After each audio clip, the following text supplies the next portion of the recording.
आज राष्ट्रपती द्रौपदी मुर्मू यांच्या हस्ते पद्मश्री पुरस्कारांचं वितरण हे केलं जाणार आहे। राष्ट्रसंत तुकडोजी महाराज यांच्या गुरुकुंज आश्रम मोजरीतील सरचिटणीस जनार्दन पंथ बोथे यांना त्यांच्या समाजकार्यासाठी पद्मश्री पुरस्कार बहाल करण्यात येणार आहे। हा आपला सन्मान नाही तर राष्ट्रसंत तुकडोजी महाराज यांच्या अनुयायांचा सन्मान असल्याचं त्यांनी म्हटलेलं आहे। भोते गुरुजी आपण त्यांना विचारूया।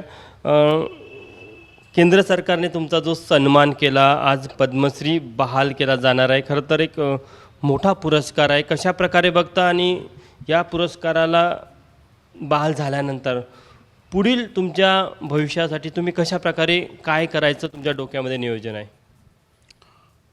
मला जो पद्म पुरस्कार अर्थात पद्मश्री हा पुरस्कार माझ्या नावाने जाहीर झाला आहे, जनार्दन बोथे यांच्या नावाने।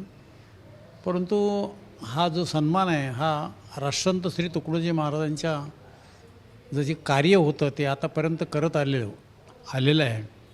आणि माझ्यासारखे अनेक प्रचारक मंडळी, त्यांचे अनुयायी, त्यांच्या विचाराचे सगळे जी मंडळी आहेत, हा सगळा पुरस्कार पद्मश्री पुरस्कार आता हा त्यांचा आहे। पण पद्मश्री स्वीकारताना तुमची पावलं त्यांची आठवण करत व्यासपीठाकडे जाईल। एक रिपीट करू। आज पद्मश्री स्वीकारताना तुमचे पावलं त्यांच्या आठवणीमध्ये निश्चितच त्यात आज मला त्यांची आठवण येईलच। त्याचं कारण असं आहे की मी त्यांनी सांगितलेल्या विचारांनी चालू आहे जन्मभर, आणि असं कुठेही माझ्या जीवनामध्ये कुठं चुकीचं काम होईल असा विचार केला नाही।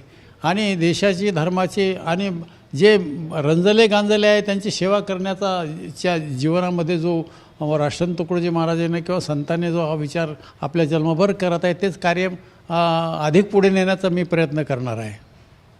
तर आपण बघू शकतो की आज दिल्ली ते पद्म पुरस्काराचं वितरण केलं जात आहे आणि त्यामध्ये गुरुकुंज मोजरी येथील जनार्दन पंत यांना देखील पद्मश्री पुरस्कार दिला जाणार आहे।